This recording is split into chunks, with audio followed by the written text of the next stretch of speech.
Hey, everybody. Hope and pray that you're doing well today as we come to our word from the Word. And today that word is scattered.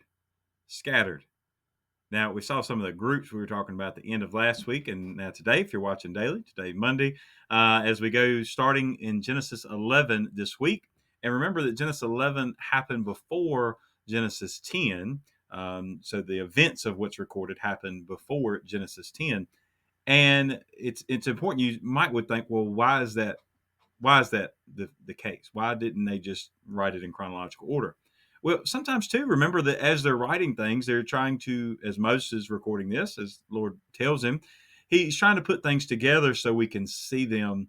And for years and years and generation after generation can see some things that maybe those of us, especially this far removed from the time that it was written, would still be able to see. What do I mean by that? The last half of Genesis 11 shows us the family lineage of Seth, and it goes through and introduces us to a man named Abram, and that's exactly where chapter 12 picks up. So it makes sense that that would tie into that part.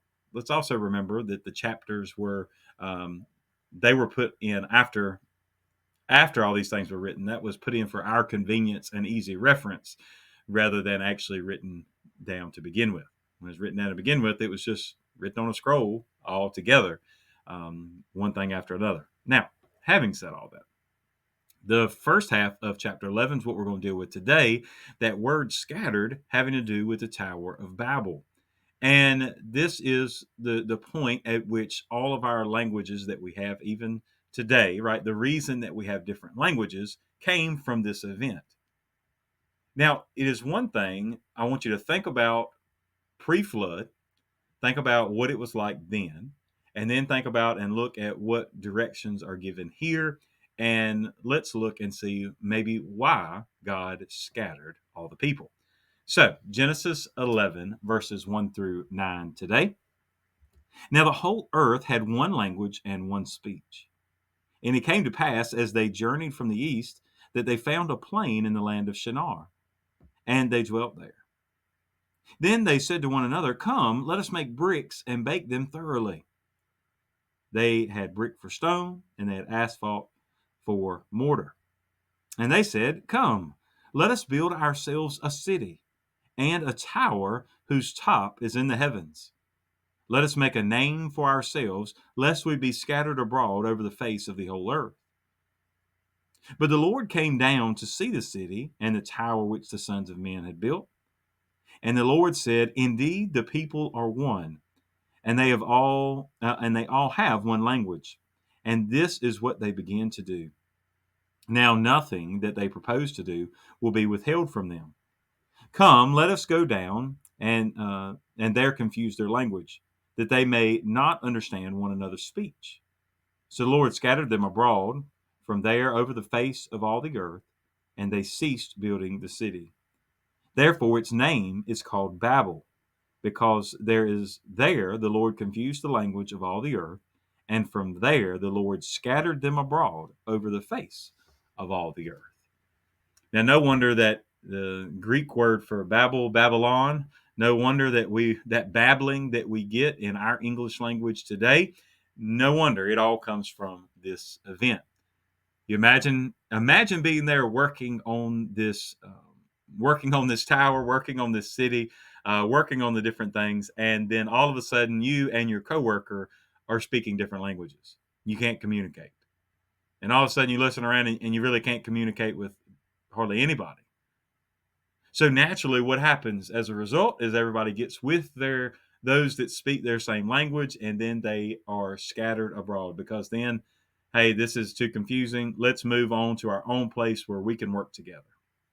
Now, there's a whole lot we could say about this whole passage. One, God did not look at them and say, "Oh, well, man, now they're going to be too strong." That's not what he was talking about.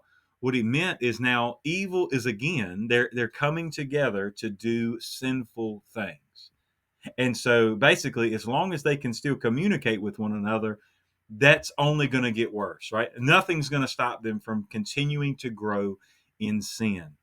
I kind of look to this in our world today, how easy it is now with Google Translate. And I mean, even as we try to learn other languages, but that's one thing to learn a language, but another to be able, the the more that barrier is taken down, you'll see that in our world, the more it seems that evil grows, because now they're communicating more than they were in the past.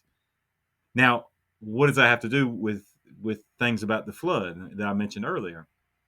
Well, things had become so evil in the time of the flood that God destroyed everything. So now we see after the flood that people are still sinful. They still have a sin nature, and they will still do the things that they want to do no matter what God says. So God sends the different languages, and it's twofold. One, it is a punishment for them choosing sin, choosing to make a great name for themselves, choosing to try to build up things to the heavens.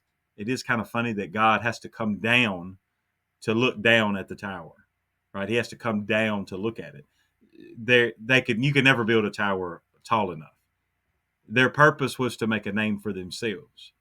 So part of this was pride, a pride issue, where God was, punishing them for the pride that they had in trying to do things on their own.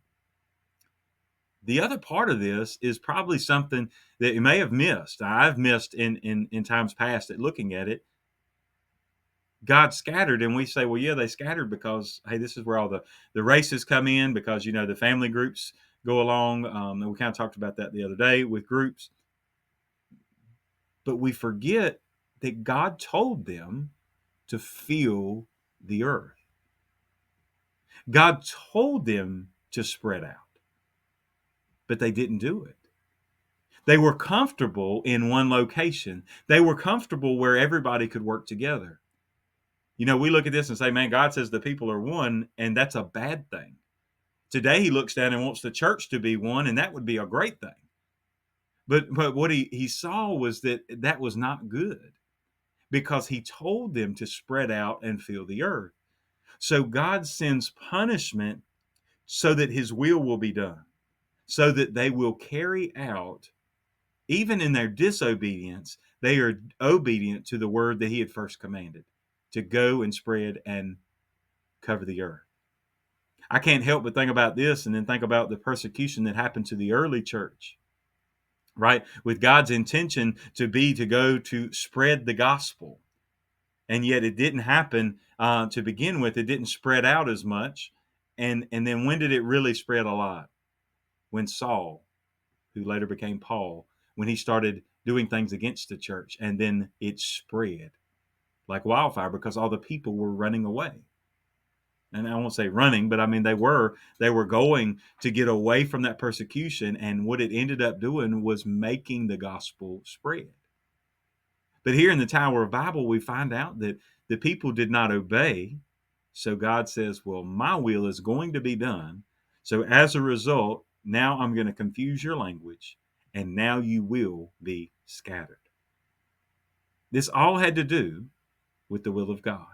It all had to do with people being obedient to the will of God, and perfectly in line with what's coming is that this is showing us that no matter what we try, we cannot do it on our own.